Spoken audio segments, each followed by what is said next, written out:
Let's begin by offering our respects to the founder Acharya of ISKCON, His Divine Grace, A.C. Bhaktivedanta Swami Srila.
Srila Prabhupada ki Jai. Om Ajnanatimirandasya Jnananjana Shalakaya Chakshurunmilitam Yena Tasmai Shri Gurave Namaha. Nama Om Vishnu Padaya Krishna Prestaya Bhutale Srimate Bhaktivedanta Swamin Iti Namine. Namaste Saraswate Deve Gauravani Pracharine Nirvishesha Shunyavadi Paschatya Deshatarine. Hey Krishna Karuna Sindhu Dina Bandhu Jagatpate Gopesha Gopika Kanta Radha Kanta Namostute Tapta Kanchana Gaurangi Radhe Vrindavaneshwari Rishabhanu Sute Devi Pranamami Haripriye Vancha Kalpatarubhyascha Kripa Sindhu Vyayevacha Patitanam Pavanebhyo Vaishnavebhyo Namo Namaha. Jai Shri Krishna Chaitanya Prabhu Nityananda Shri Advaita Gadadhar Srivasati Gaura Bhakta Vrinda. Hare Krishna Krishna Krishna Hare Hare Hare Rama Rama Rama Hare Hare Hare Krishna Krishna Krishna Hare Hare Hare Rama Rama Rama Hare Hare Hare Krishna Krishna Krishna Hare Hare Hare Rama Rama Rama Hare Hare. Please repeat after me. Om Namo Bhagavate Vasudevaya. Om Namo Bhagavate Vasudevaya. Om Namo Bhagavate Vasudevaya. Om Namo Bhagavate Vasudevaya. Om Namo Bhagavate Vasudevaya. Om Namo Bhagavate Vasudevaya. Okay, so what did we see in the previous class? Nand Maharaj meeting Vasudev. Nanda Maharaj meeting Vasudev. Yes. So what happened in the meeting?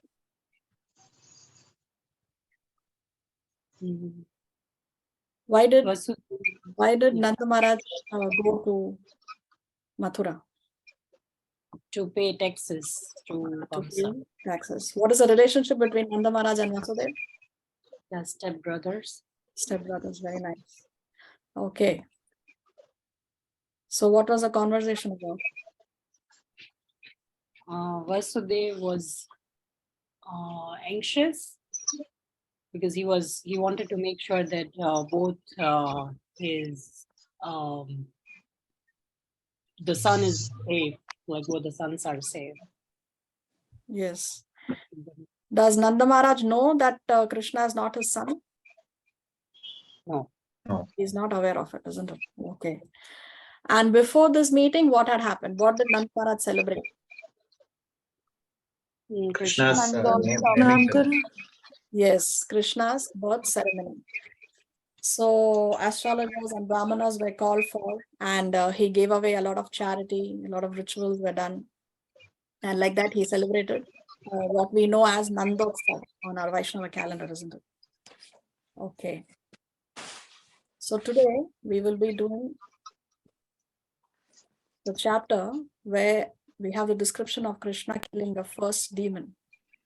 So chapter 6 of Krishna book is titled Killed. Who can read today? I can read it. Okay, what's that, Varsha? Varsha. Okay. Thank you, Varsha. Okay, so Putana killed chapter number 6. Let's read.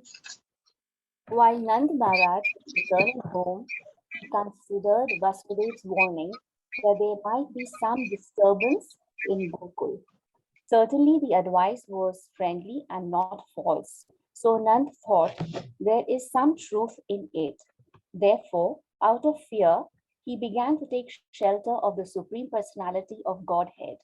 It is quite natural for a devotee in danger to think of Krishna because he has no other shelter. When a child is in danger, he takes shelter of his mother or father.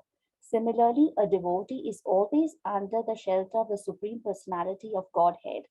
But when he specifically sees some danger, he remembers the Lord very rapidly. So Nanda Maharaj is now concerned because Vasudev has warned him that there will be some disturbance in Gokula because he knows how Kamsa wants to kill all the children who are born 10 days within the birth of Krishna. Therefore, Nanda Maharaj, as he is returning home, is offering prayers. And Prabhupada comments how that a devotee naturally thinks of Krishna when he's in danger. Actually, even when he's not in danger, a devotee thinks of Krishna. In the Bhagavad Gita, we saw how the material world is described. In chapter 8 and chapter 9, Krishna describes the material world as Dukhalayam Ashashvatam. And he says that it is Anityam Asukam Lokam. So Dukhalayam Ashashvatam means what?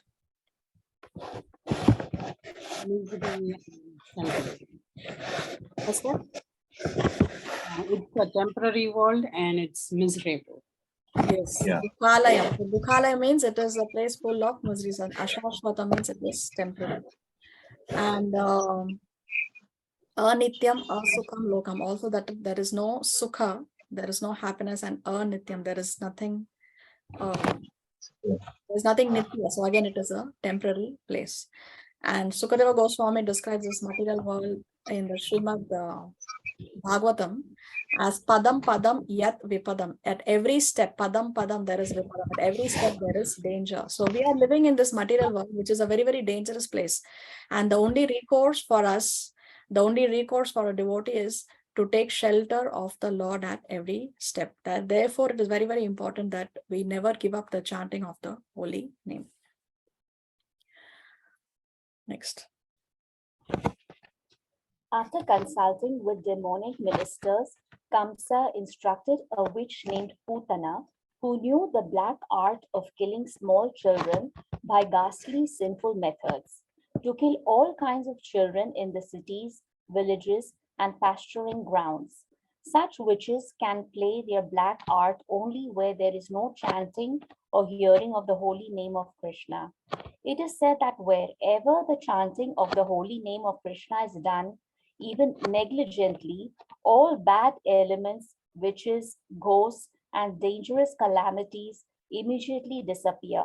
And this is certainly true of the place where the chanting of the holy name of Krishna is done seriously, especially in Vrindavan, when the Supreme Lord was personally present. Therefore, the doubts of Nand Maharaj were certainly based on affection for Krishna. Actually, there was no danger from the activities of Putna, despite her powers. Such witches are called Kechari, which means they can fly in the sky. This black art of witchcraft is still practiced by some women in the remote northwestern side of India. They can transfer themselves from one place to another on the branch of an uprooted tree. Putana knew this witchcraft, and therefore she is described in the Bhagavatam as Kechari. In the Bhagavatam as Kechari. So actually, Putana is the sister of another demon which was killed by Krishna. Does anybody know who that demon was?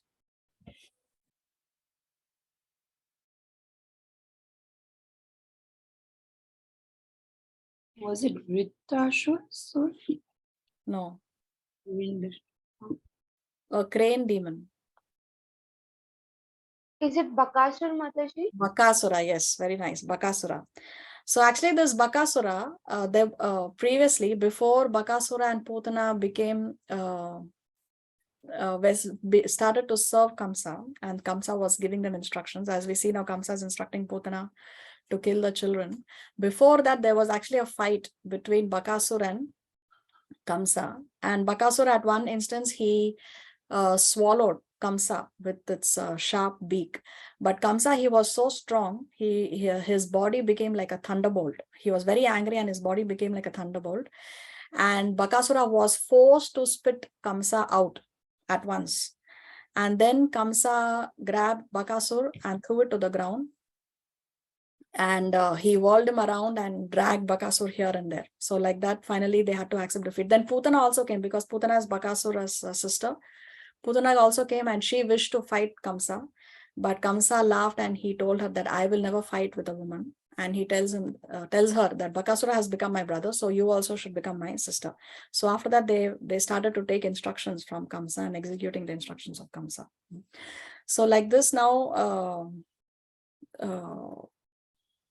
Kamsa is giving an instruction to Putana. So it's described here that Putana is a witch called as Khechari.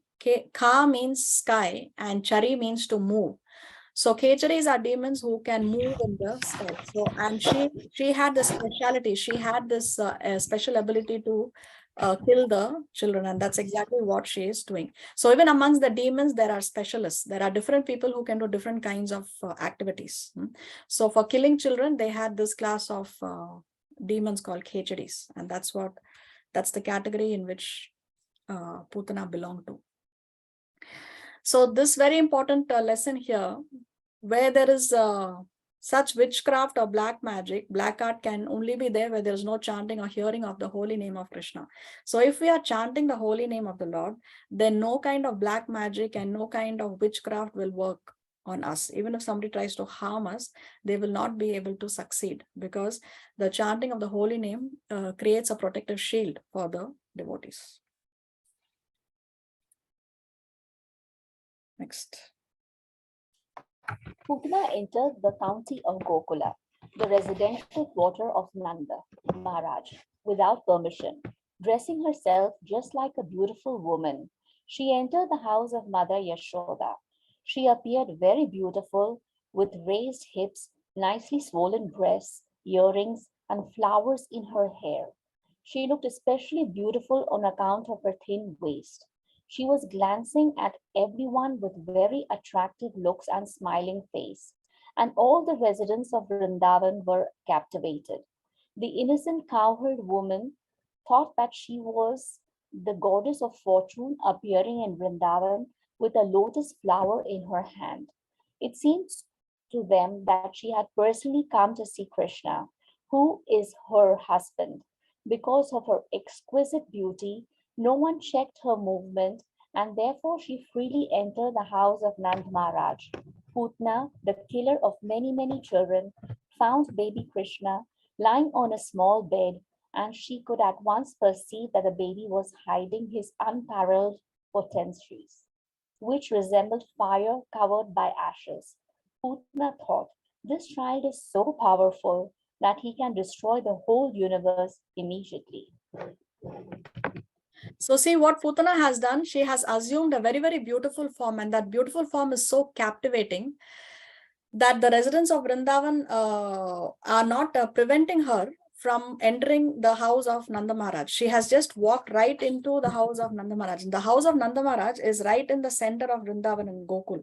It's right in the center. So she has walked right through and she's entered his home and she's gone near Krishna, and still nobody has prevented her from doing so, because her externals are so beautiful. She has assumed that form. She has the mystic power to change her appearance. So that's the mystic power she has, and that's exactly what she has done.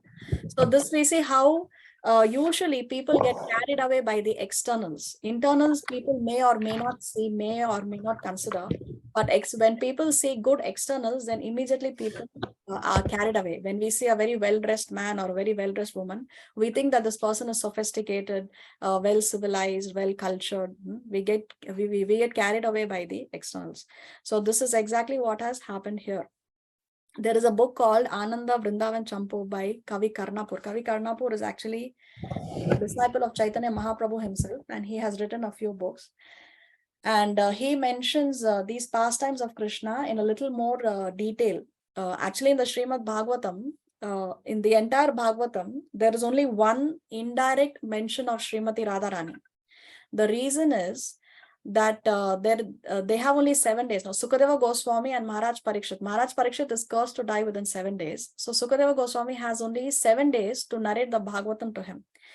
And if Sukadeva Goswami is going to take the name of Srimati Radharani, he is afraid that he will fall into ecstasy and he may faint out of ecstasy. And therefore, there will be no time to complete the Bhagavatam. So therefore, to prevent falling unconscious out of ecstasy, Sukadeva Goswami does not mention the name of Srimati Radharani. Just as how in the Damodar Leela also, if you read the Bhagavatam, there is no mention of Srimati Radharani. But we know that when Mother Yashoda was binding Krishna, at the end it is Srimati Radharani who arrives there on the spot, and she gives Yashoda her hair ribbon. And then with that hair ribbon only, finally Yashoda is able to tie Krishna. So like that, even in the pastime of Kaliya, it is described in this book by Kavi Karnapur, how Yashoda makes her appearance there on the banks of the river Yamuna. And that's why Krishna is playing with Kaliya for some time before he actually subdues him by dancing on his hoods, no? Because Kaliya is twirling its tail around Kamsa, and so Krishna. And Krishna allows Kaliya to do it for some time because he is waiting for Srimati Radharani to arrive to give the final dance performance, the best dance performance that Krishna is going to give on the hoods of Kaliya. So like that, in this book by Kavi Karnapur called Ananda Vrindavan Champu, if you can get the book, you can purchase it. Very nice book. He describes greater detail of these pastimes that are there in the Srimad Bhagavatam of Krishna. So in that book, he also mentions that Putana had assumed such a beautiful form that even the celestial damsels, the Apsaras, like Urvashi and Ramba, their beauty is nothing compared to the beauty of Putana at that point. It was so attractive. She was so attractive to see that all these residents just let her go. So of course, this beauty that she has assumed is not her real identity, because she's a demon. So this external beauty is only masking her real identity. It's a tool in order to cheat the others and make others do what she wants. So it's not her real identity. Another point to note here is actually the residents of Vrindavan, they are all pure devotees. All the gopis, gopas, all the residents of Vrindavan are all pure devotees. And a pure devotee is not interested in any form other than Krishna. They cannot be bewitched. They cannot be carried away by any other beauty other than the beauty of Krishna, because Krishna is most beautiful. Remember, one of the 6 opulences of Krishna is that he is most beautiful. So no matter how beautiful Putana may be, Krishna is most beautiful. But this whole thing of them getting attracted by the beauty of Putana is an arrangement again of Yoga Maya. So Yoga Maya makes everyone act in such a way so that there is furthering of Krishna Leela, so that the pastime, the essential pastime which has to happen, that can take place, so that the purpose of Krishna is fulfilled. So anyway, as we read, when they see the beauty of Putana, they are very much carried away, and they allow Putana to enter the house. Nobody stops her, nobody prevents her, and they lower their defenses. So again, we have to also understand that we should not get carried away by people who are good looking and lower our defenses. Sometimes the most good looking people are the one who come and rob and steal in the market. No, they dress themselves well, so people think, oh, he's a civilized person. So even the security guards may drop their vision.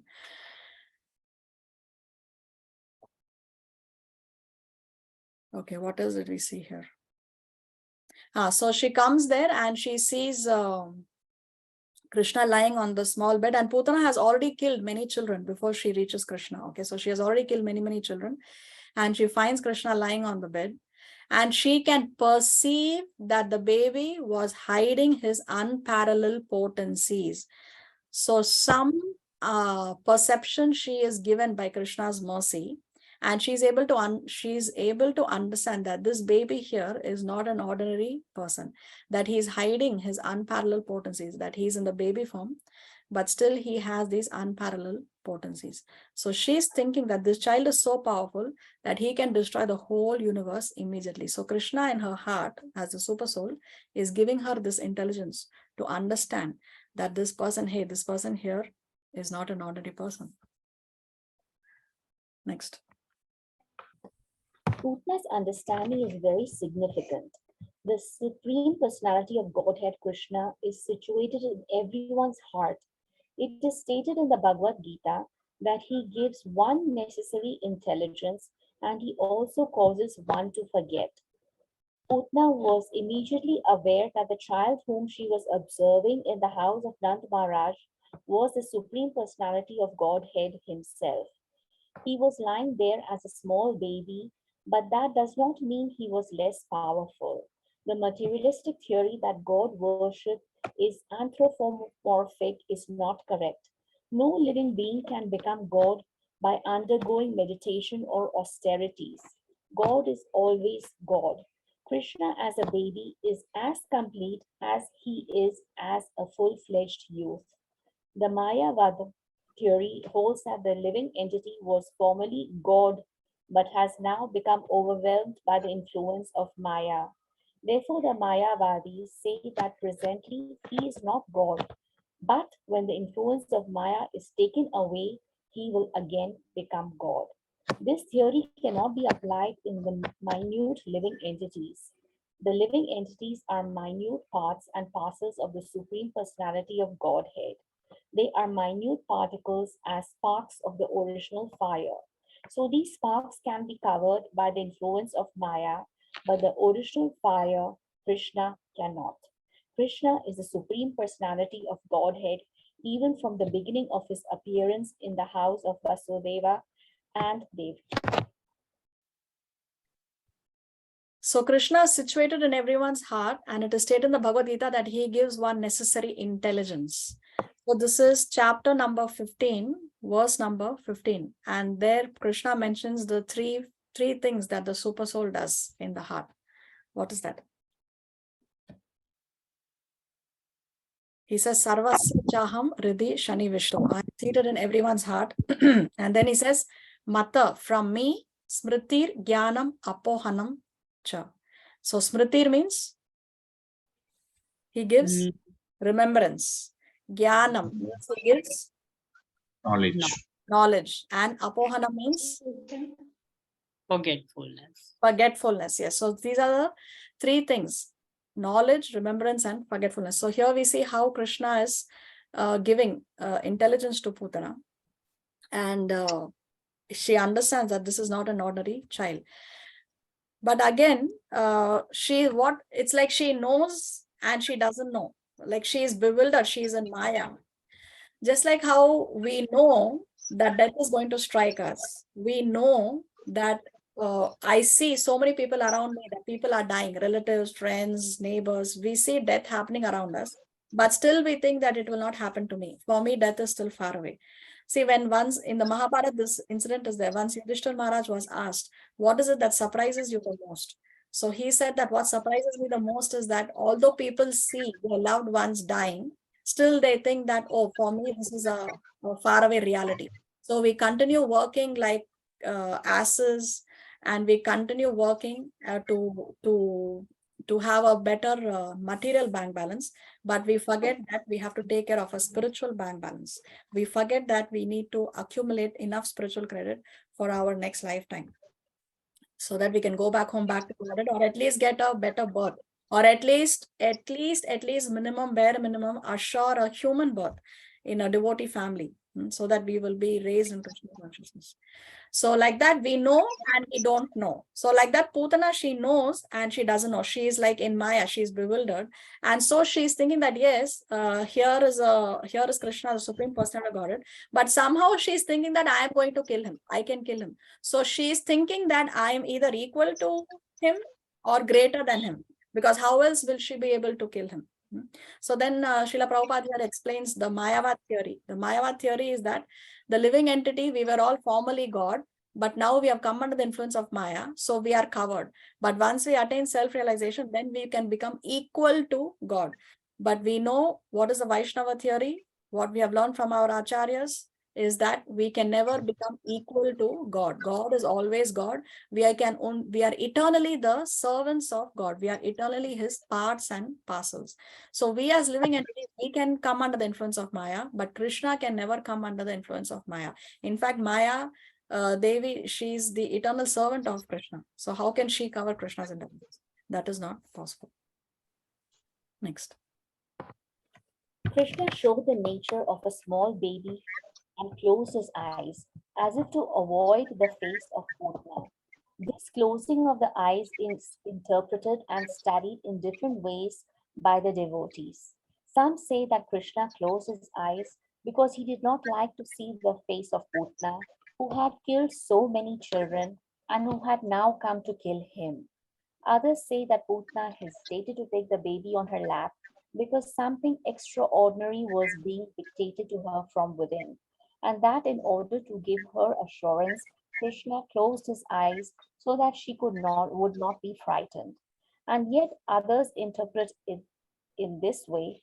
Krishna appeared in order to kill the demons and give protection to the devotees, as stated in the Bhagavad Gita. Paripranaya sadhunam vinashaya cha dushkritam. The first demon to be killed was a woman. According to Vedic rules, the killing of a woman, a Brahman, cows, or a child is strictly forbidden. Krishna was obliged to kill the demon Putna, and because the killing of the woman is forbidden according to the Vedic Shastra, he could not help but close his eyes. Another interpretation is that Krishna closed his eyes because he simply took Putna to be his nurse. Putna came to Krishna to offer her breast for the Lord to suck. Krishna is so merciful that even though he knew Putna was there to kill him, he took her as his nurse or mother. So here Srila Prabhupada is mentioning the different acharyas, how they interpret the reason why Krishna closed his eyes. So it's not that there is a contradiction. All the statements are correct because different acharyas have given their explanations according to their different angles of realization, different angles of vision. So all statements are correct. We accept all the statements. And Krishna is so merciful that he sees that Putana has come to kill him, but because she is offering her milk to him, he took her as his nurse or mother. In Hindi, we call Dai, no, Daima. Daimas are nurses who would help in the delivery of the child. Previously, there would be no hospitals, so they were experts in childbirth, and they would help the mother to deliver the child. So they are called as Daimas. And most of these daimas, they would be lactating and they would also offer their milk to the child. See, when a child is taking the mother's milk, if there are more people to give the milk to the child, then they would allow the daima to give her milk to the child because if the child will grow more strong. So because now Putana has come to give her milk, he is taking her to be his nurse or mother.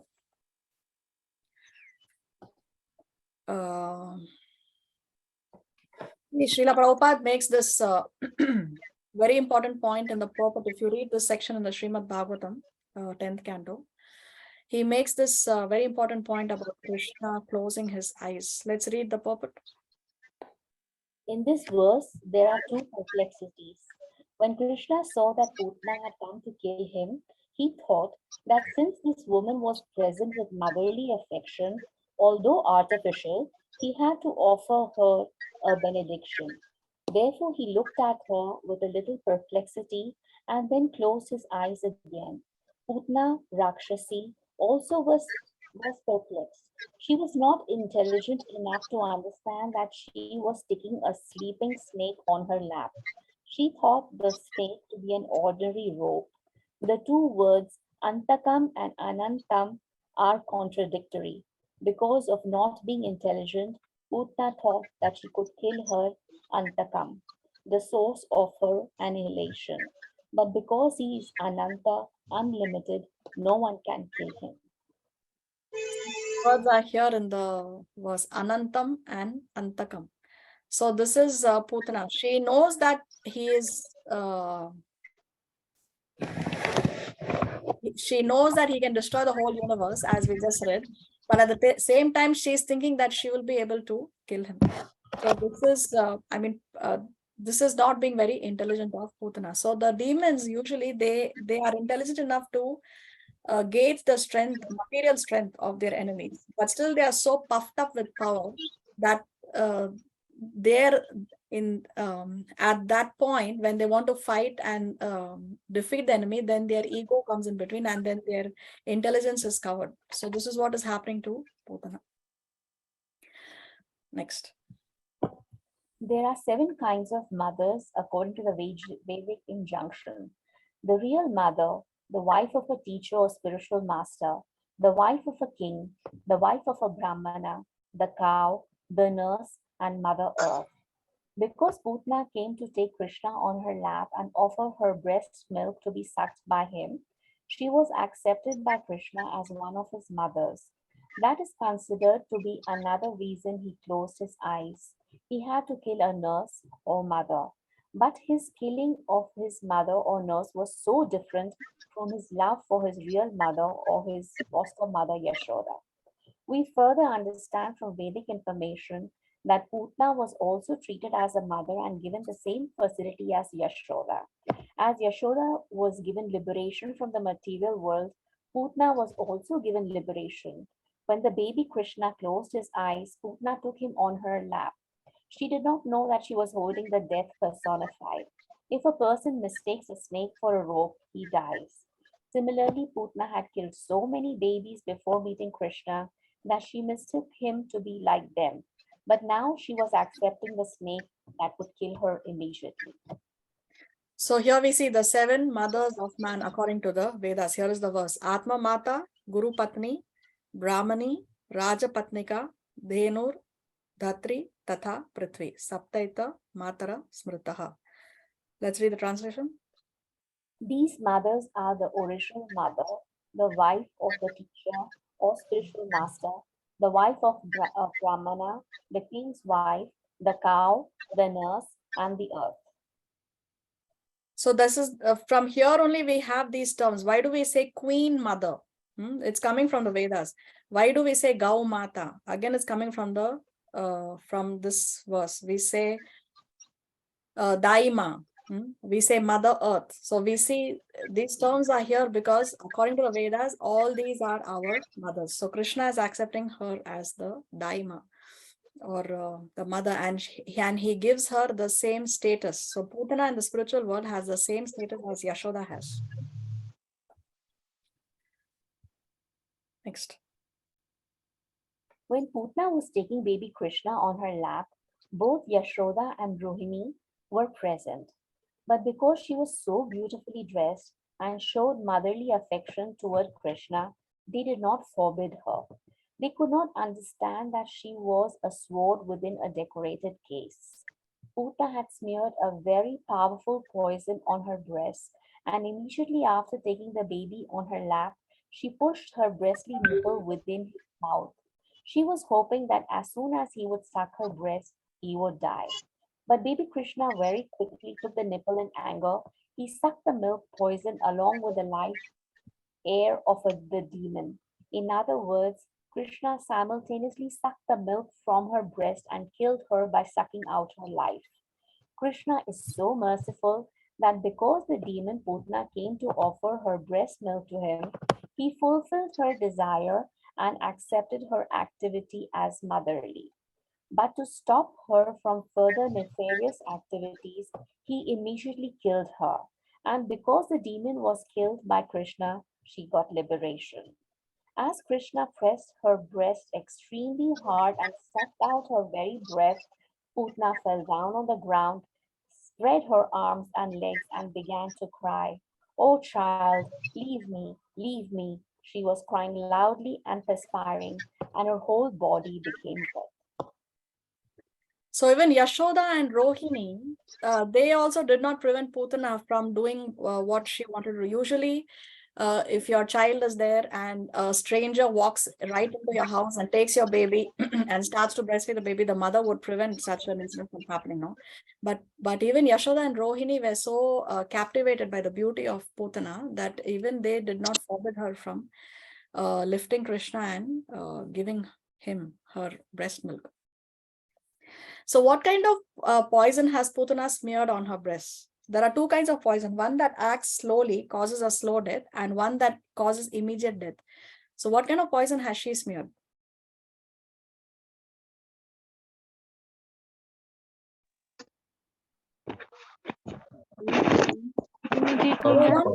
Huh? What's that? The immediate death. Yeah, the one that is going to cause immediate death. Because what is she hoping? She was hoping that as soon as he would suck her breast, he would die. So she has smeared a very deadly poison that will instantly cause the death. And it says here, baby Krishna very quickly took the nipple in anger. Why is Krishna angry? Is he angry because she wants to kill him? No, because he wants to give her liberation because he considers her to her mother and nurse. Yeah, if he wants to give a liberation, why would he be angry? What's the cause of his anger? Because he knew that Putana had killed many babies before. Ah, yes, he is angry because she has killed babies in the past. That's the reason why he is angry. He is not angry because she's come to kill him. Okay, so Mataji, I have a question. Also, he's using something as pure as feeding a baby for poisoning and killing. yes, yes, unfortunately, that's what she has done. And we will discuss this also later at the end of the class, what this signifies. Very important point. Yes. So, okay, now Krishna as a baby, he does not have teeth yet. He only has the gums, right? But with the gums, with his gums, he has latched on to her breast so firmly that she's not able to release herself from his latch now. So as he's sucking the milk from her breast, he's also sucking out her life. So her he's sucking out her life air from Putana. And why is he killing her? So that she does not indulge in further nefarious activities, so that she doesn't continue to kill more children in the future. This is why he has killed her. But because Krishna is all merciful, he has given her liberation. Yeah, Mehak, you have a question? Yes, Mataji. Did Yashoda and Rohini knew that Putana had killed other babies in the past? These Yeah, no, see the since they point to note. were living in the same place. Yeah, the point to note here is she has changed her externals. So even if they know, she must have had a different form. That is not mentioned. But what is important here is because she has changed her externals, her appearance is completely transformed. And she has not displayed this appearance before. So how would they know? Okay, so she used to keep on disguising like every time Yes. she Yeah, used to. she had the ability to change her appearance. It's one of the mystic powers that she had as a demon. Thank you, Mataji. You're welcome. Okay, so now finally she's crying out, "Oh child, please leave me, leave me." But she is not able to relieve herself from that latch of Krishna. Next. As she died screaming, there was a tremendous vibration on the earth and in the sky, on the upper and lower planets, and in all directions. And people thought that thunderbolts were falling. Thus, the nightmare of the Putna wish was over, and she assumed her real feature as a great demon. She opened her fierce mouth and spread her arms and legs all over. She felt exactly as Rapsara did when struck by the thunderbolt of Indra. The long hair on her head was scattered all over her body.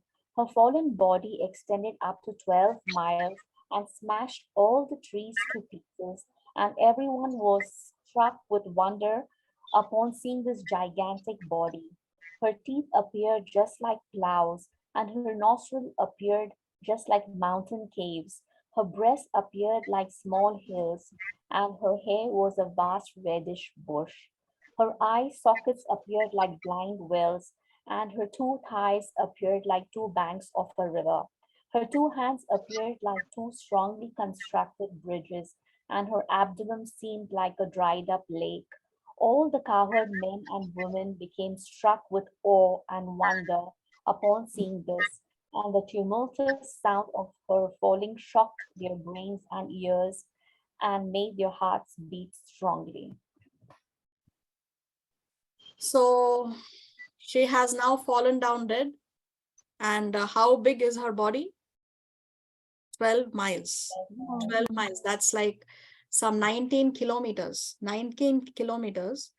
And all the trees that were on the path, all those trees also came crushing down when she fell. So imagine her gigantic body. Now that she's been killed by Krishna, she no longer can retain that beautiful external form that she had. And she has now come back to her original demoniac external form. So the body has fallen down and everybody is struck with wonder. So we can see the description of how her teeth were, how her breasts were, how her hair was, how her eye sockets are. So huge, huge body. Imagine a body that as long as 19 kilometers, 12 miles. And the vibration that was felt when she died screaming was also felt in the upper and lower planetary systems. So imagine in the 14 planetary systems, even higher and lower planets were able to hear that vibration on the earth when she fell. This pastime, she fell exactly as Vrittasura did when struck by the thunderbolt of Indra. This story, I recommend you can read from the Srimad Bhagavatam, 6th canto.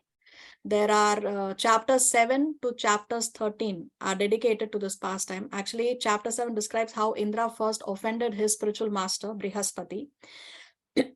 And then because Brihaspati was now offended, Indra then accepts Vishwarupa as a priest. But then Vishwarupa used to supply the remnants of the yagyas to the demons because he had a special affection for the demons. And when Indra discovered this, he killed Vishwarupa also. And then Vishwarupa's father, he held a yagya in order to increase the enemies of Indra. But in that yagya, the mantras were not chanted properly.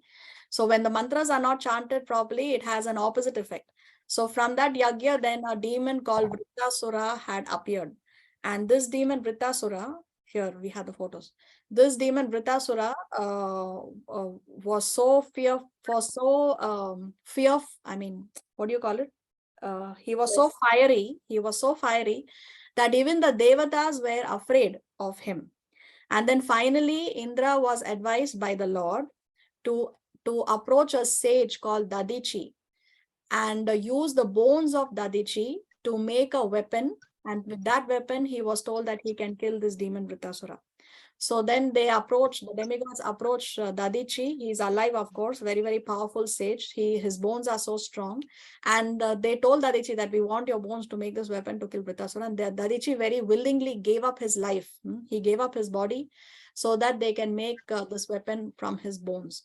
And then from the bones of Dadichi, finally, this weapon was made. And this is this weapon that is Indra's Vajra, or the thunderbolt weapon of Indra. The famous powerful thunderbolt weapon of Indra was made from the bones of Dadichi.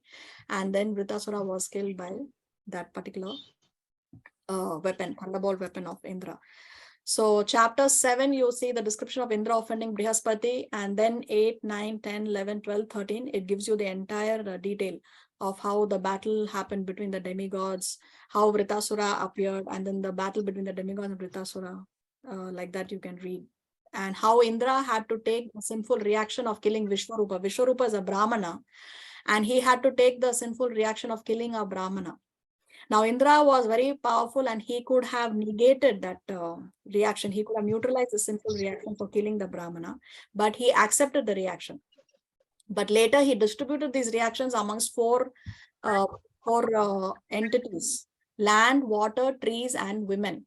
So that reaction, the sinful reaction of killing the Brahmana Vishwarupa, was divided amongst these four categories: land, water, trees, and women. So since the land accepted 1/4 of the sinful reaction, a portion of the land turned into desert. And the trees were also given 1/4 of the sinful reaction. So therefore they drip sap, and that sap is prohibited for drinking.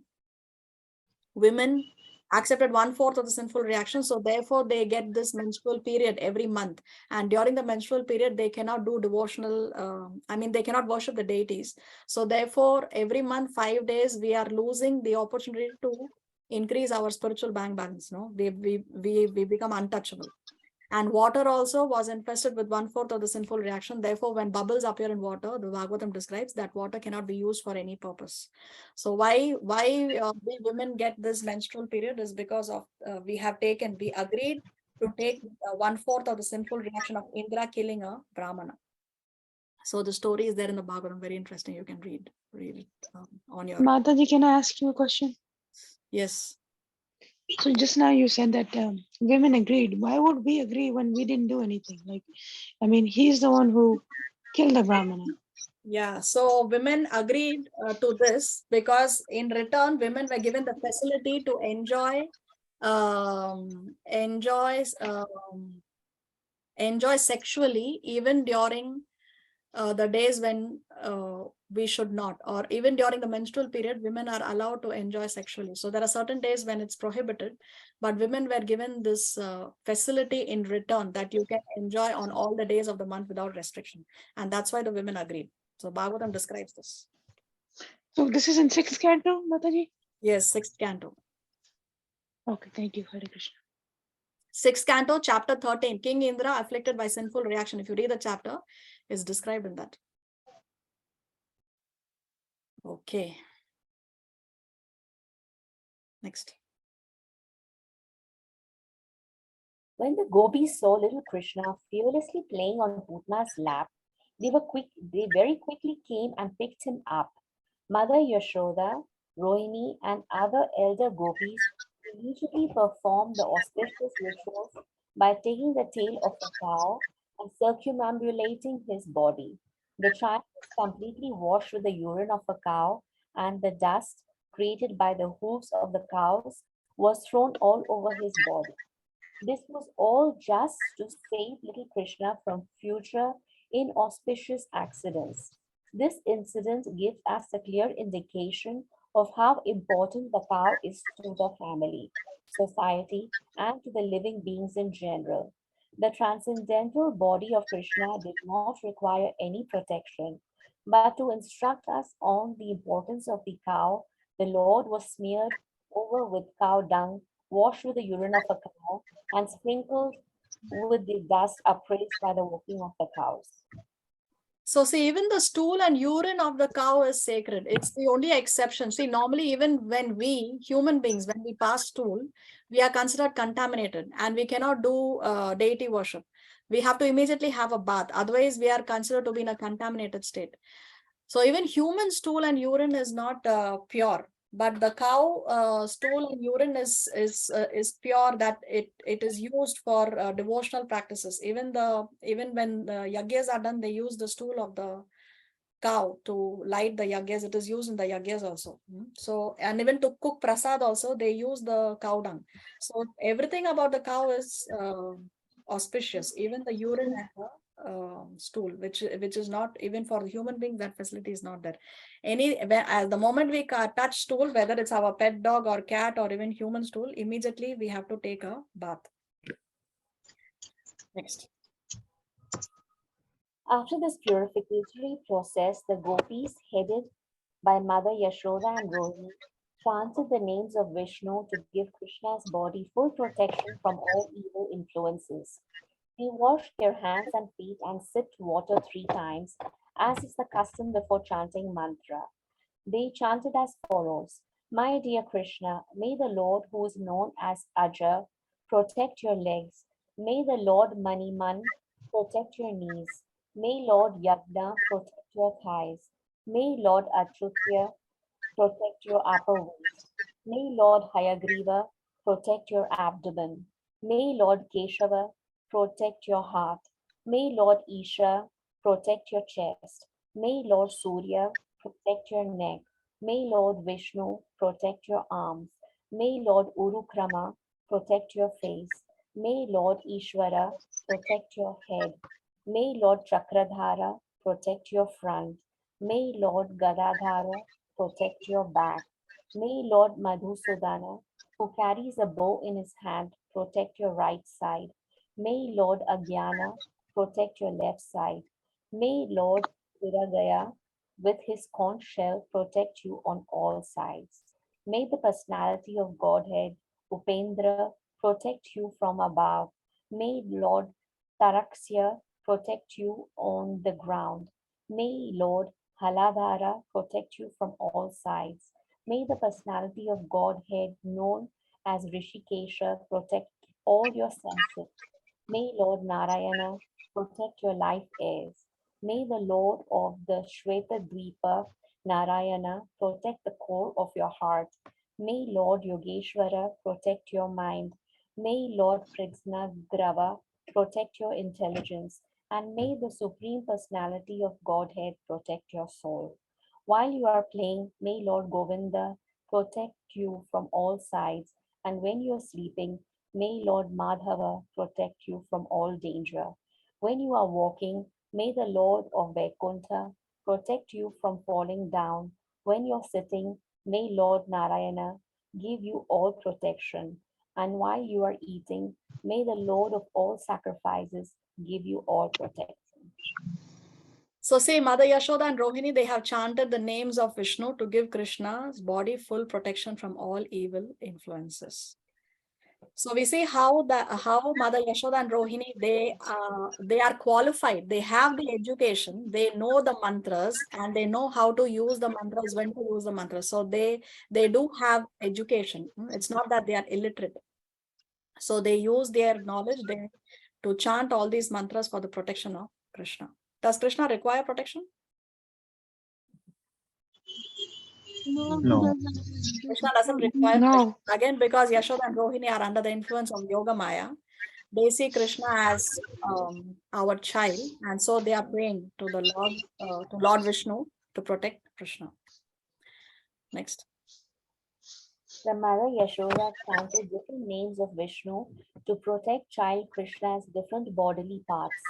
Mother Yashoda was firmly convinced that she should protect her child from the different evil spirits and ghosts, namely Dakinis, Yatudanis, Kusmandas, Yakshas, Rakshasas, Vinayakas, Kotharas, Pretatis, Vipash, Putanas, Matrakas, Unmadas, and similar other evil spirits who cause persons to forget their own existence and give trouble to the life airs and the senses. Sometimes they appear in dreams and cause much perturbation. Sometimes they appear as old women and suck the blood of small children. But no such ghosts and evil spirits can remain where there is chanting of the holy name of God. Mother Yashoda was firmly convinced of the Vedic injunctions about the importance of cows and the holy name of Vishnu. Therefore, she took all shelter in the cows and the name of Vishnu just to protect her child Krishna. She recited all the holy names of Vishnu so that he might save the child. Vedic culture has taken advantage of the keeping cows and chanting the holy name of Vishnu since the beginning of history, and persons who are still following the Vedic ways, especially the householders, keep at least 1 dozen cows and worship the deity of Lord Vishnu, who is installed in their house. Persons who are advancing in Krishna consciousness should take instruction from this pastime and also be very interested in cows and the holy name of Vishnu. So again, the importance of the cows. Now what are we doing? Modern civilization. We are killing the cows. We are sending the cows to the slaughterhouse and we are bringing dogs to our homes. Unfortunately, that is the situation. Next. The elder gopis of Vrindavan were so absorbed in affection for Krishna that they wanted to save him, although there was no need to, for he had already protected himself. They could not understand that Krishna was the Supreme Personality of Godhead playing as a child. After performing the formalities to protect the child, Mother Yashoda took Krishna and quickly sucked her breast. When the child was protected by Vishnu mantra, Mother Yashoda felt that he was safe.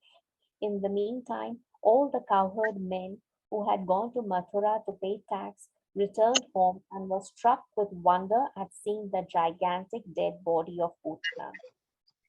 So Yashoda, now after she has performed the formalities and she's chanted the mantras and she's protected Krishna with the cow urine and cow dung and all that, and after she has done all the things necessary for Krishna's protection, then she takes Krishna and she feeds him her breast milk. And meantime, Nanda Maharaj, along with the cowherdmen, they have returned to Gokul, and Nanda Maharaj sees the dead body of Putana. So Nanda Maharaj was not present when this incident with Putana had taken place. He has come when Putana is already dead. Next. Nand Maharaj recalled the prophecy of Vasudeva and considered him a great sage and mystic yogi.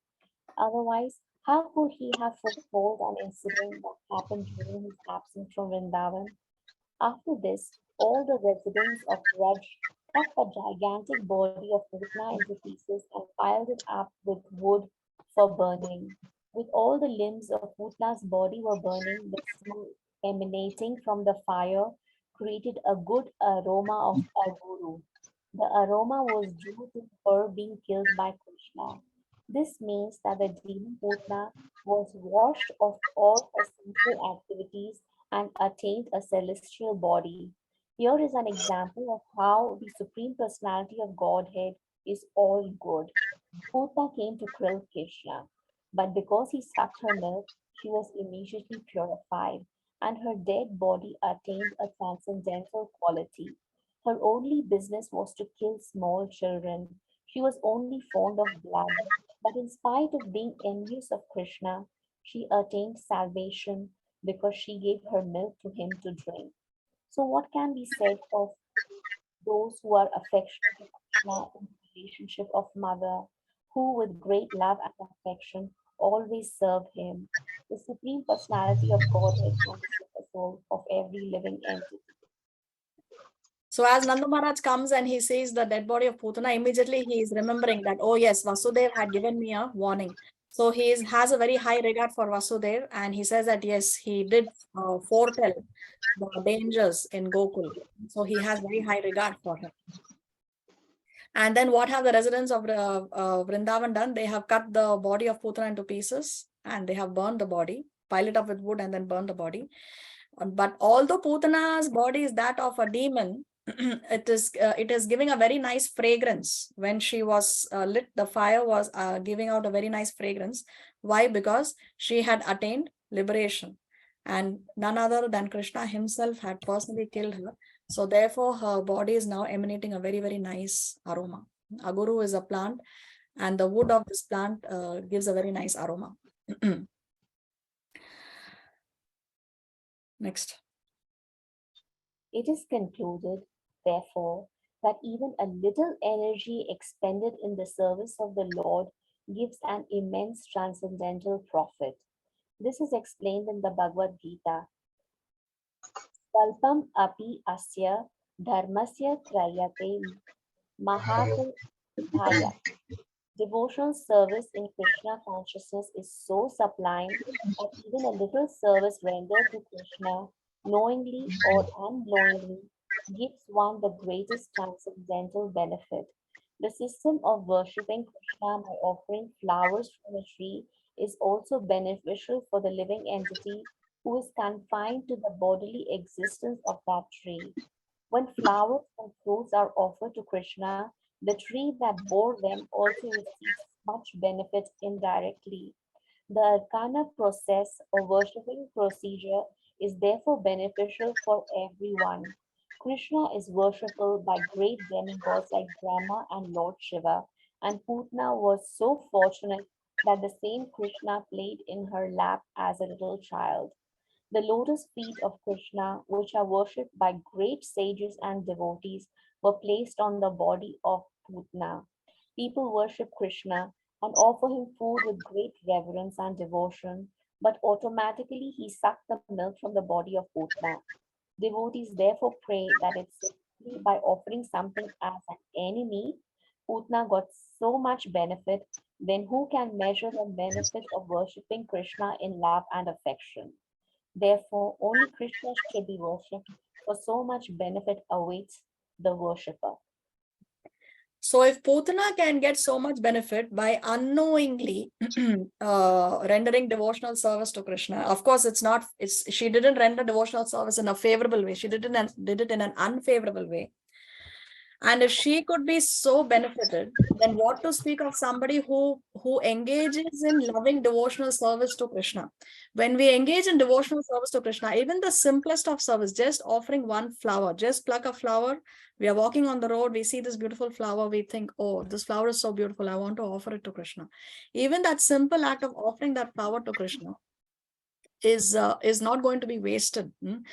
The moment we render any devotional service to Krishna, however small it may be, Krishna feels immediately obliged to give himself to that person.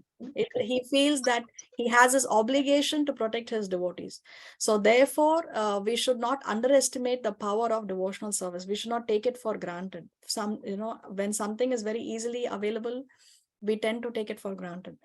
And of all the devotional services, there are 9 items of devotional service. The first 2 are the most important, Shravanam and Kirtanam. So when we chant the holy name, we are doing Shravanam and Kirtanam. We are chanting and we are hearing the holy name. That's why we chant loudly. We don't chant in our mind, because we hear, at least we should hear what we are chanting. Okay. So see, this is the verse here Prabhupada mentions that it is explained in the Bhagavad Gita. Here is the verse 2.40 where Krishna says, in this endeavor, there is no loss or diminution. There is nothing that we are going to lose. And a little advancement on this path can protect one from the most dangerous type of fear. So even a little bit of devotional service can go a long way. Next. Although Putana was an evil spirit, she gained elevation just like the mother of the Supreme Personality of Godhead. It is clear that the cows and the elder gopis who offered bill to Krishna were also elevated to the transcendental position. Krishna can offer anyone anything from liberation to anything materially conceivable. Therefore, there cannot be any doubt of the salvation of Putna, whose bodily milk was sucked by Krishna for such a long time. And how can there be any doubt about the salvation of the gopis who were so fond of Krishna? Undoubtedly, all the gopis, cowherd boys, cows, and everyone else who served Krishna in Vrindavan with love and affection were liberated from the miserable condition of material existence. So Krishna can offer anyone anything, from liberation to anything materially conceivable. So Krishna can give you material benediction, and he can also give you liberation. He can also give you mukti. But an intelligent person is not going to pray to Krishna for something material, because material benedictions are only temporary. Krishna can give you liberation. He can give you something that will give you relief from miserable condition of material existence forever. Eternally, you can enjoy in the spiritual realm with Krishna. So he can give you. There is no need for us to engage in karma kanda activities and worship devatas for material benediction. Krishna can even give us material benediction. He can give us material as well as spiritual. We read in the Bhagavad Gita, how the demigods, when they give us benedictions, it is sanctioned by Krishna only. Krishna himself says that it is I who sanction any material benedictions, which when somebody worships a devata, then Krishna sanctions it, and then the devata can give that material benediction. Next. When all the inhabitants of Vrindavan smelled the good aroma from the smoke of the burning Putna, they inquired from each other, where is this good fragrance coming from? And while conversing, they came to understand that it was the fumes of the burning Putna. They were very fond of Krishna, and as soon as they heard that the demon Putna had been killed by Krishna, they offered blessings to the little child out of affection. After the burning of Putna, Nand Maharaj came home and immediately took up the child on his lap and began to smell his head. In this way, he was quite satisfied that his little child was saved from this great calamity. Srila Sukadeva Goswami has given a blessing to all persons who hear the narration of the killing of Putna by Krishna. They will surely attain the favor of Govinda. Thus ends the Bhakti Vedanta purport of the 6th chapter of Krishna, Putna killed. Okay, so now Nanda Maharaj also has come home and he picks up, because remember he has come back after paying the taxes and he sees Putana's dead body. So immediately he comes home, he takes Krishna on his lap and he begins to smell his head. If you smell the head of a newborn child, you get a very nice fragrance, natural fragrance, no perfume. It's not, it's no artificial thing, very nice natural fragrance. So next time you see a newborn, smell the head of the newborn. You will understand what is being described over here. And then we have this blessing. So anyone who has heard the narration of the killing of Putana, this is the benediction for all of us. Surely attain the favor of Govinda. Who is Govinda? The Bollywood actor Govinda? Krishna. Krishna. What Krishna. does this name mean? Who gives pleasure to the senses, Yes. to the cows. And one more. To the land. The land, yes, land, senses, and the cow. So that's this name has 3 meanings. Now, Srila Bhaktivinoda Thakur, who was an acharya in our disciplic succession, he is the father of Srila Bhakti Siddhanta Saraswati Thakur, and Srila Bhakti Siddhanta Saraswati Thakur is the spiritual master of Srila Prabhupada. Now he has written Sri Chaitanya Shikshamrita, and in this Chaitanya Shikshamrita, he has described how each of these demons represent an anartha. What is an anartha? Artha means meaning, right? Artha means meaning, and anartha means that which has no meaning. So that which is useless, that which is of no use. So every demon represents a certain anartha. And as we read the killing of all these different demons, we will be reading the anartha that that particular demon stands for. So what does Putana stand for? Putana stands for the pseudo guru or the false guru or the bogus guru. How? Let us read this. In his Sri Chaitanya Shiksha Amrita, Srila Bhakti Vinoda Thakur gives a summary of the demons Krishna killed in his Vrindavan pastimes and the anarthas they represent. Of course, we should know that not in all cases is Lord Krishna dealing with the demons as such, like in the pastime of Brahma Vimohana Leela and the lifting of Govardhana Hill, although he is always dealing with people who are antagonist mentalities. Putna, the pseudo guru, sly and cunning people, as well as those who teach salvation, mukti, and sense enjoyment, bhukti, represent Putna. The first appearance of the religious ideal in our hearts is characterized by distancing oneself from all varieties of pseudo religions. Those false religions that claim to nourish the soul that actually poison it are characterized by Putna, the first demon killed by Krishna. Putna is the personification of the false guru. Bogus spiritual masters take an external pose but hanker for material enjoyment and liberation. That is why Krishna kills Putna in his childhood. In the same way, the Jiva rejects false doctrines when Krishna first appears in the heart that sincerely seeks the Lord. So Putana represents the false guru. What does a false guru do? Because he is not genuine, he is out there to cheat the people, cheat the innocent public. He first of all changes his dress. He may be dressed in saffron robes, or he may choose to have a long beard. He may have to have beads, a lot of beads around his arm, around his neck, and he puts up an external appearance, right? And what does he do? He approaches the people just like how Putana changed her externals and she approached Krishna.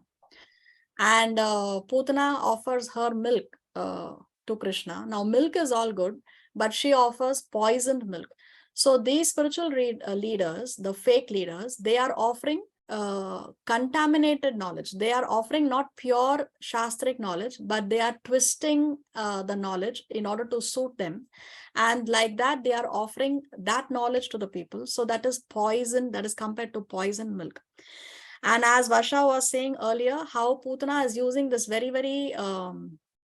very safe and I'm not safe, but I'm sorry, very pure act of a mother feeding the child. No, in our society, it's one of the most respective acts when the mother feeds the child her milk.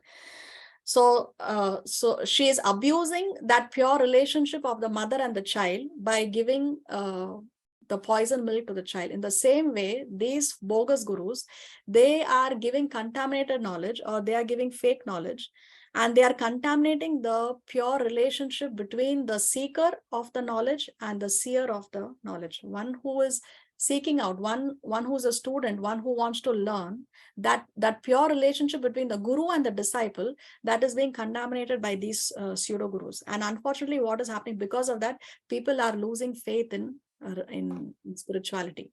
People think everybody is bogus, so they are very afraid to approach even a bona fide spiritual master, because now in this Kali Yuga we see so many there are more bogus people, and we see very few genuine gurus. So people have kind of moved away. People say that religion is the cause of the maximum fights all over the world. They don't understand that it is not religion that is causing these fights. It is the lack of religion which is causing these fights, because what is being presented by these pseudo gurus is not religion. It is a false religion. It is something that is made to suit them. So therefore, Putana represents the pseudo guru who changes the appearance, and that appearance is Putana's appearance was very captivating for the residents.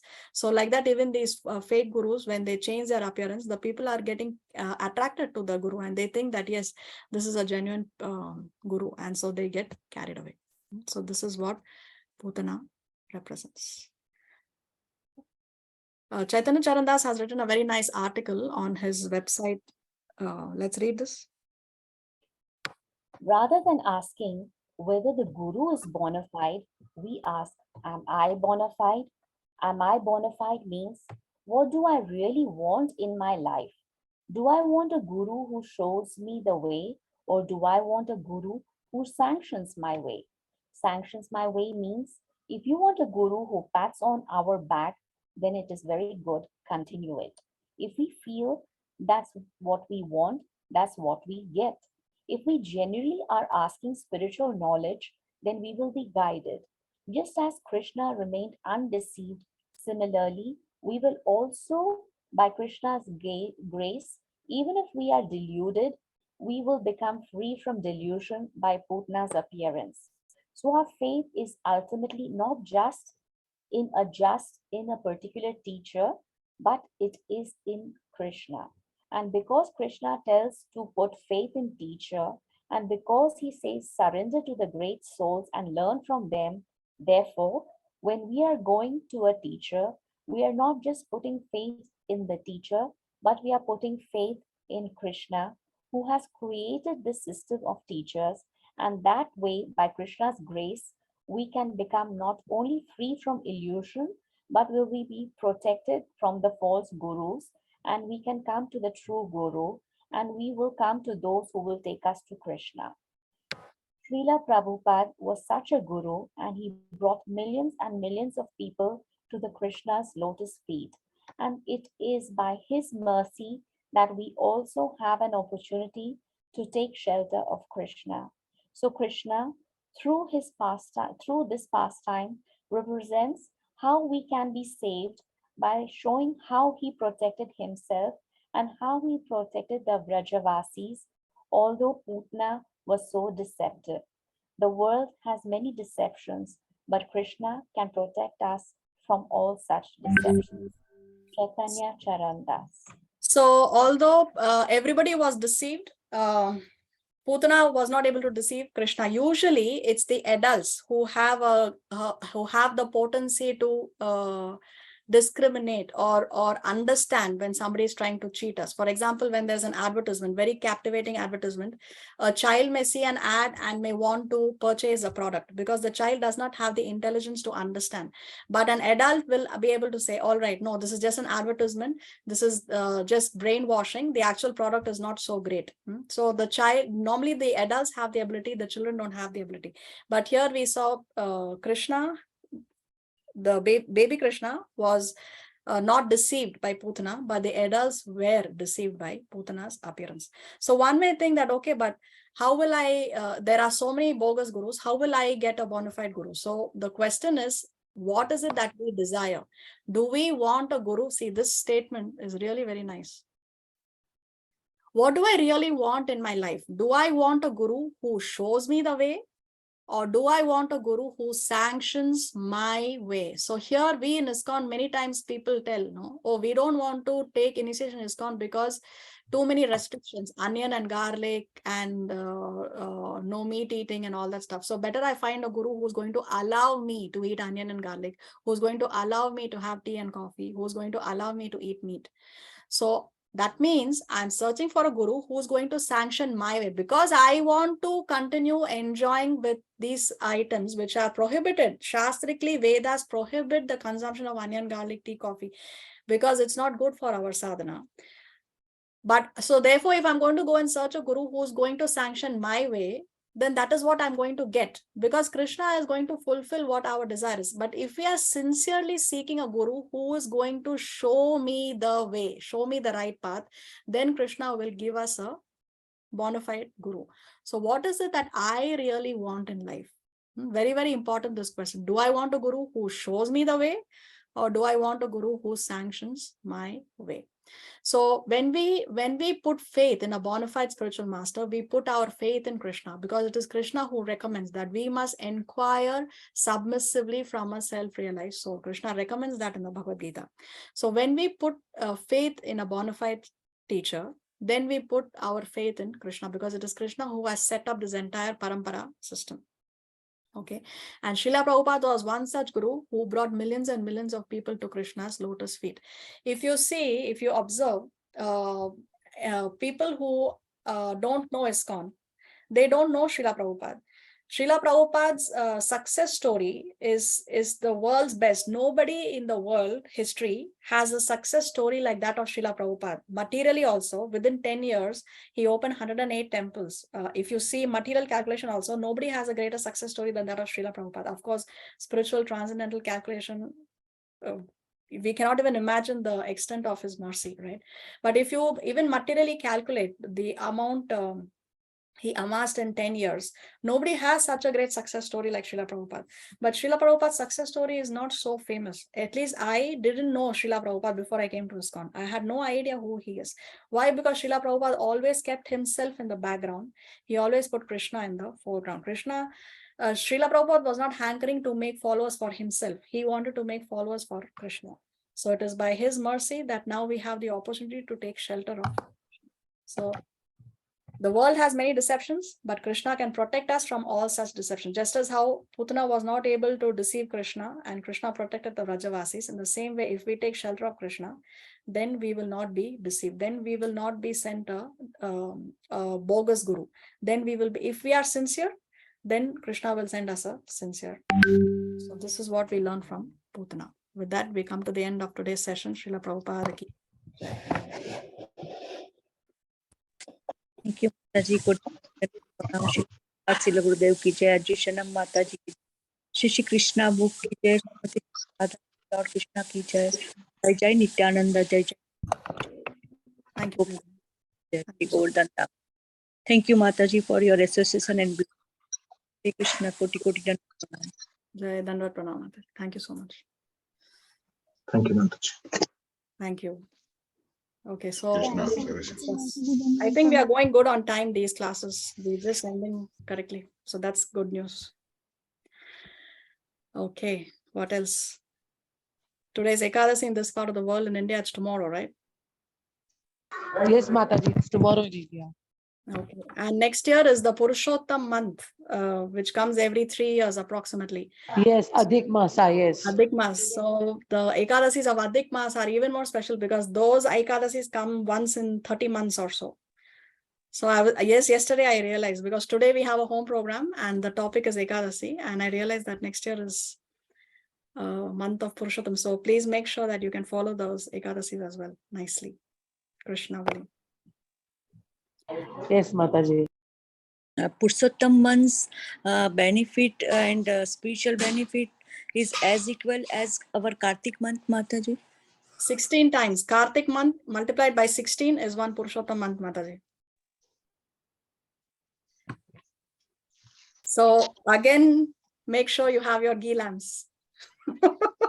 And we read the 15th chapter of the Bhagavad Gita, which is called Purushottam Yoga. It's the month of Purushottam. Oh, so we do the same Kartik Mas puja again in Purushottam. Yes. Oh wow. Yes, and read the 15th chapter of the Bhagavad Gita. It's called Purushottam Yoga and Purushottam month. So 15th chapter of the Bhagavad Gita, if you recite every day, it's only 20 shlokas.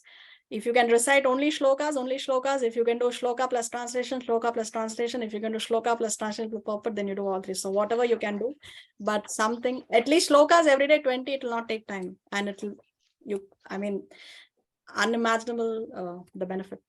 So I'm already very excited for Purushottam month. One request that in our Krishna, by your mercy and your blessing, can everybody will do one day all the slokas, 15 sloka, not translation. Yes, we can do that. In our classes, at the end of the class, we can do the recitation of the 20 verses. That is a very nice idea, Mataji. Thank you so Every much. day. We can do that. Yeah. And Jai. Lamp cycle, Yeah, same. You can offer to Krishna. 7 times. Yeah, it's a 4, 2, 3, 7. 4 at the lotus feet, 2 at the waist, 3 at the head, and 7 full body. Okay, it is some standard pattern. It is not like for Damodar only. No, that is the standard. Whenever we offer fire to the Lord, it's 4, 2, 3, 7. Okay. So Mataji, when we go to the ISKCON temples also, like how we went this time during the Kartik Masa and there was Damodar Leela and they used to give of us the ghee lamp. So same they will give us in Purushottam Mas also. I think so, they should. Okay. Or you can take from your house and offer it to the deities there. Okay, Mataji. Okay. Anything else we need to discuss? Mataji, I had a question regarding Ekadashi. What vegetables can we eat? Or we cannot eat any vegetables apart from potato or sweet potato? Okay, see, there are 5 levels of Ekadasi fasting. The highest level is complete Nirjala. Okay. The second level is you take only water. Third level is you take some fruits along with the water. Fourth level is you eat once a day, but food which is no grains, beans, and pulses. So vegetables, Prabhupada has established the standard. In Gaudiya mutts, they don't eat tomatoes, they don't eat eggplant. But Prabhupada's standard, what we follow is no grains, no beans, and no pulses. So in the vegetables, only green beans, because no beans, remember. So no corn and no beans, no peas. These vegetables you don't have, but you can have eggplant, you can have cauliflower, you can have lettuce, cucumber, potatoes, all that you can have. So no grains. So once a day, but no grains, beans, and pulses. That's the fourth level. And fifth level is you have how many ever times a day, but no grains, no beans, and no pulses. So these are the 5 levels. What level you want to follow, that depends on you. See, in Bhakti, we have 3 things. One is comfort zone, one is stretch zone, and one is panic zone. So we have to come a little bit out of our comfort zone, come a little bit in the stretch zone in Bhakti. So we do a little more than what we are very comfortable with. That only we can decide. But don't do so much that you reach the panic zone and you completely collapse. Like if you want to build your muscles and you have an ability to lift 10 kilos, you need to lift at least 11, 12 kilos so that you can build the muscles. Because if 10 kilos your capacity and you lift less than 10, how you will build the muscles? No? So we have to stretch yourself a little bit more. But if a person has a capacity for lifting 10 kilos and 50 kilo weight is put on him, he's going to crumble completely. So little bit out of the comfort zone in the stretch zone, but don't reach the panic zone. Oh, okay. So accordingly, you decide your level. So can once use broccoli and avocado and red, green, yellow pepper also? Yes, Mataji. So once a day, no grains, no beans, no pulses, but then the other 2 or 3 times you can have milk and fruits. Right? Fruits, yes, and water. Okay, thank you. You're welcome. What else do we need to discuss? Mataji, can I ask you something? Yes, Mataji. So can you give me 1 second? This will be next year, right? The Purushottam month? Yes, mid-July to mid-August, I think so. Okay. Can I ask you, can you please share how you came to Krishna consciousness? Okay. That was the same thing I was going to ask you, after Shivani Maharaj completed. So please share. Okay, how I came to Krishna consciousness. You know Lalitangi Radha Mataji, right? Yes. So she was in Santiago for a certain period of time, and that time I was pregnant. So in my pregnancy, she suggested, we were friends. I mean, I had seen her in some places in Santiago. And when I was pregnant, she said that you please read the Bhagavad Gita in pregnancy. It's good for your baby. So my immediate reaction was, I'm not a Gita person. Please keep me out of this. I'm not into spirituality. And then she insisted, and she insisted, and she insisted, and she insisted. So finally, thanks to her insistence, I'm very grateful to her. I started reading the Bhagavad Gita. I was in the 5th month of pregnancy. I mean, it took some time for me to get convinced. No, so in the 5th month of pregnancy, I started reading. And when I read the last shloka, I closed the book and I had labor pain. And I went to the hospital. So this was an amazing experience for me that, I just finished reading and within minutes I was getting contractions and I went to the hospital and my daughter was born. And after that, all my life, since my childhood, I have been eating, I used to eat eggs in boiled form or omelette form. And after my daughter was born, every time we tried to purchase eggs from the supermarket, for some strange reason, it would remain in the supermarket. It never came to my house. Once they didn't have the barcode at the cash counter, so we left it. So like that, for different reasons, it happened 3-4 times. Every time we tried to purchase, because my husband and wife we were on the same page. We both, we didn't eat meat, but we used to eat eggs. So every time we tried to purchase, it would not come home. So then I realized that it's because of the Gita reading and probably my daughter, the soul, she has received this knowledge. And so then I gave up eating eggs, and then yeah, rest is history. So it was a reading of the Bhagavad Gita that changed my life during pregnancy. Hari Bol, that's fantastic. Thank you. Thank you for sharing that. Thank you, Mataji. Okay. How do you avoid eggs? Like, because, mostly here in US or in Santiago, the dips or the sauces, they have like egg content, Yeah, no, that we started to check. See, I used to have eggs like once in 6-8 months, once in a blue moon. So it was not difficult for me to give up. And the sauces and all, it's not, at least here in this part of the world, I didn't find it that complicated.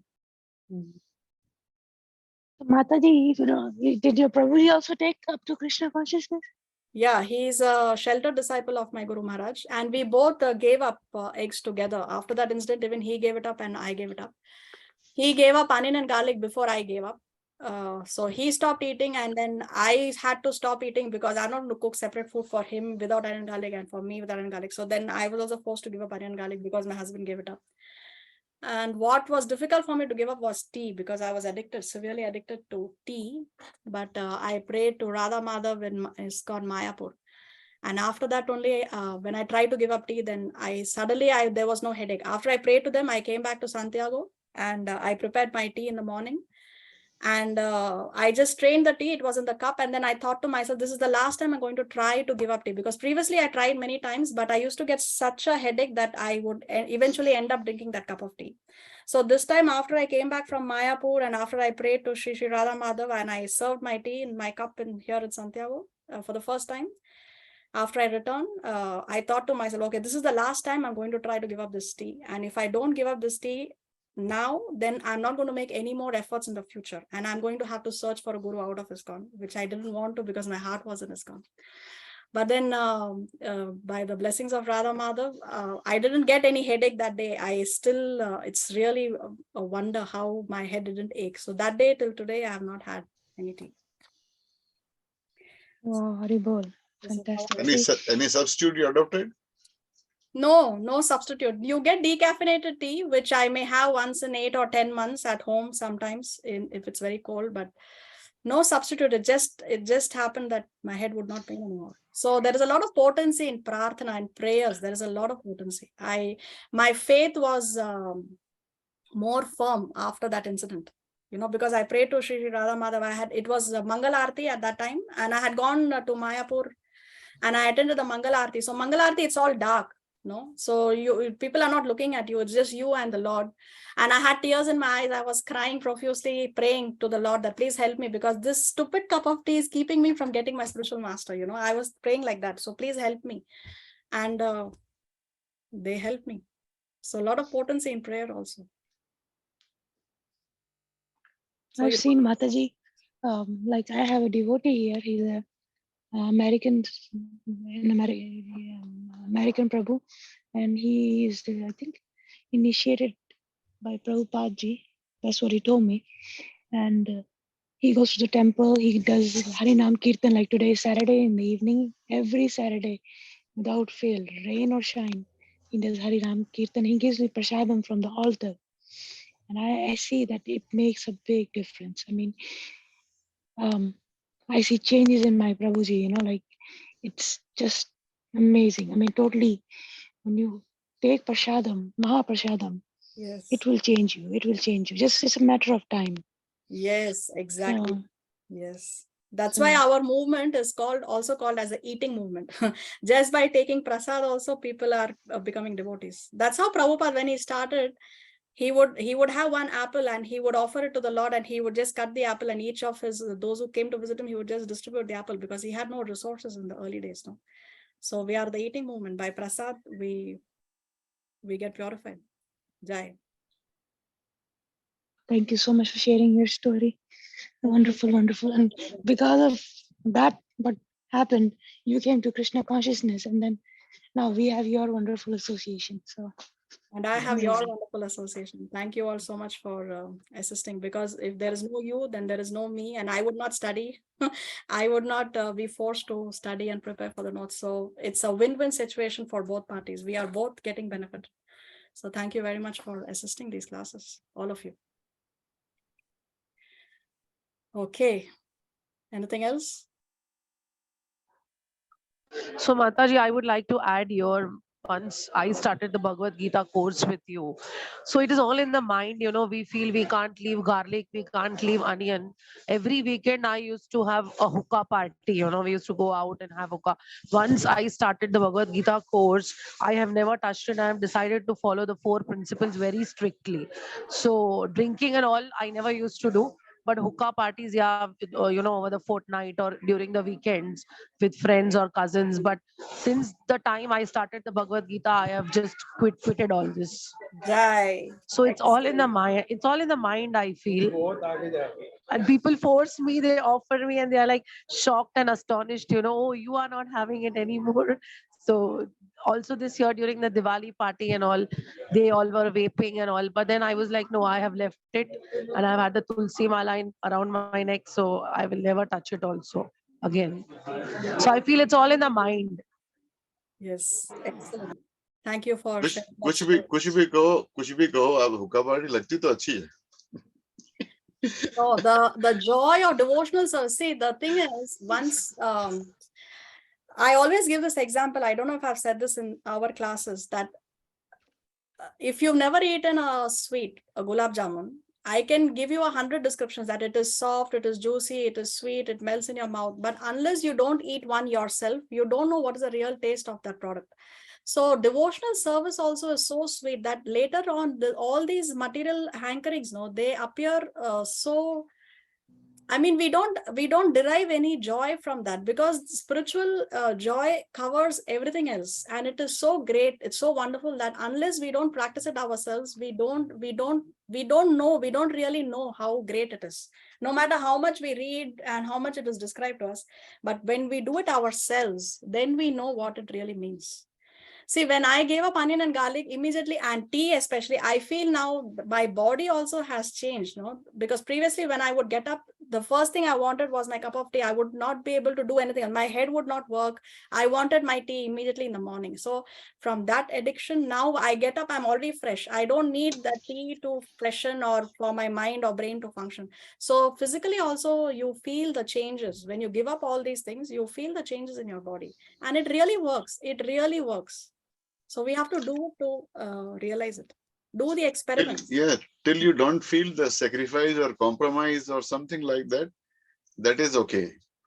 But if you feel that to sacrifice these things or you're compromising something, then it's difficult, really. No, see, it's a very, very small price to pay for something great. See, if you go to a shop and somebody tells you, you give me 5 rupees and you can take 120 saris. It's a very good deal, isn't it? So it's a very, very, the giving up these things, these trivial things is a very, very small, tiny price to pay for getting the love of God. It's a very small, it all depends on what is it that we desire. Today we read, no, if we are sincere, if we desire, if our desire is sincere, then Krishna will send us a sincere guru and he will send us opportunities where we can advance. But if we don't have the sincere desire, then how will Krishna fulfill it?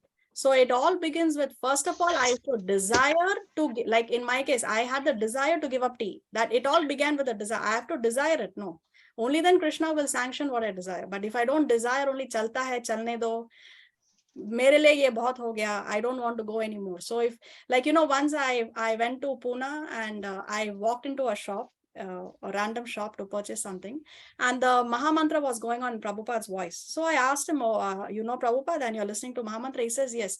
And he showed me his Japamala. He says, look, I'm also chanting every day. So I like, very nice. And how many rounds are you chanting? He says, every day I chant 2 rounds. Oh, very nice, I said. So and then he tells me that I'm chanting 2 rounds for the past 20 years. And then I thought to myself, 20 years only stuck on 2 rounds. And he says that, mere liye ye bahut kuch ho gaya. It's enough for me. So he doesn't have the desire to step it further. So we should have the desire, only then we can take it further. No, the desire should be there in our heart, first of all. No, these desires also having some, consuming our time. Like the tea, suppose the subject of tea now, it consumes about 5 minutes in stories and all. So, instead of that, you can have a chanting of the Maha Mantra more the time. Yes. So these desires, you have to create these desires also consuming some time. Why don't we have a normal, that.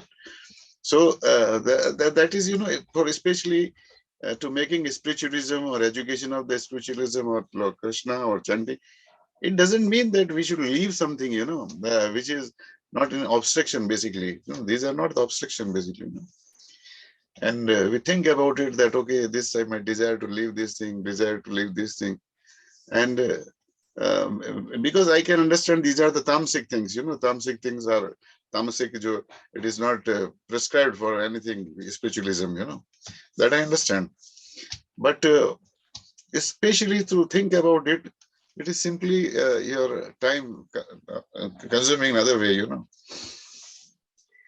So use your time in Krishna conscious activities. Yes, I love to think about other thing. Instead of that, I should go for Krishna conscious. No. Yes. ये चाय पीते भी तो हरे कृष्णा कर सकते हैं ना. You can't have your feet in 2 boats. You cannot have your feet in 2 boats. That is to understand only that, why another boat.